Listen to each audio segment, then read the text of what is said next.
Hey everyone, I hope you're all doing well today. This time we are going to be talking about Brawl Brothers on the SNES, and I'm gonna be venting some frustrations about Jaleco's localization process here in the US. Because when I was looking up more information on this game, it just really annoyed me. Okay, so with Brawl Brothers here, this is the second game in the Rushing Beat series. If you're wondering why I'm starting with the second game, it's because I didn't know this was a series until I started looking up information on it, and now I know that I started with the second one, and I should have started with Rival Turf. You also notice that there's no story here, and there's no introduction screen at all, so yeah, I thought I missed something at first, but no, they decided to eliminate the story, and now you are just you can pick between 5 people. There's no real rhyme or reason as to why they're going around beating the crap out of a bunch of palette swaps of different people. Yeah, I don't really know what the hell Jaleco was thinking when they did this game like this. It's really the only thing that I can complain about, because this is a really fun beat 'em up. I just have absolutely no idea why I'm doing what I'm doing, and it just sort of feels like my characters are being assholes. So when you start up, you can choose between 5 characters, and you have to choose 2 characters, even if you're playing the 1-player mode. I'm not sure why this was done this way. It's very strange. So when you die and you have to continue the game, you can swap over to the other character.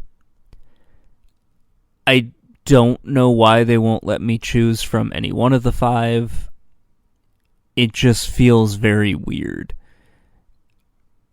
Anyway, I chose the cool ninja dude and the female wrestler. That's what I went with.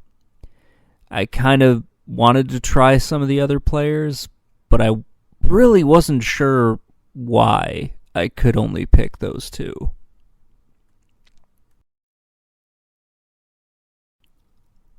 So what followed was a very well done beat 'em up. It was a lot of fun. Controls were responsive. There's a dedicated button to doing your special attacks.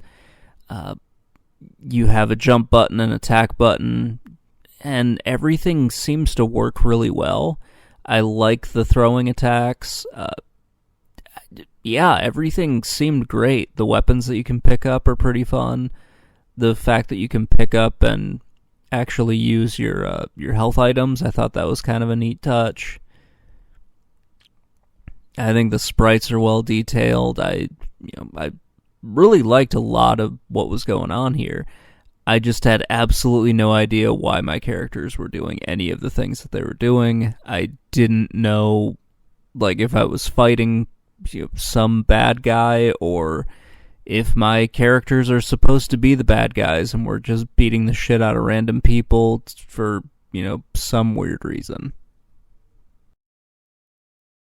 So after playing a pretty fun game and wondering what the hell was happening in it, I started looking up more information on this, found out that this was the second game and I should have started with Rival Turf, and the third game is Peacekeepers, which I don't own.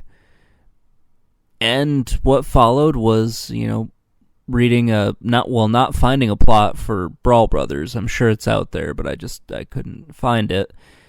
And then looking up the plot to Rival Turf to kind of see if that sheds some light on some stuff. So I know the plot for Rival Turf. I really don't know what the plot is for Brawl Brothers at all. But, I'm going to keep looking, and hopefully I'll find it before this video's over. Okay, so this is what I found. There's apparently cloning experiments going on in this city, and for some godforsaken reason, your characters are the only ones that can can stop it. Hooray. It has the 2 returning characters from Rival Turf, and then they're joined by 3 other people who, are pretty great. Again, it's a very good game. I was just really confused by what's happening. Okay, so let's go ahead and wrap this whole thing up. Just looking at it from a game, it's a pretty good game. It's a very competent beat 'em up. It doesn't do anything super crazy. It's got plenty of characters that you can choose from. It's a little odd that you can only pick 2 of them at a time, unless I'm totally missing something, which is possible. It doesn't really give you much of a plot to go off of. I have no idea why they cut that out and just let you run off into the city by yourself. I guess it's a beat 'em up and they assume nobody would care about that, which probably back in the 90s was true. It does feel a lot like, other beat 'em ups that I've played, but there's nothing wrong with that. Anyway, guys, that's going to wrap things up. Let me know what you think in the comments below, and have a great day, everybody. Bye.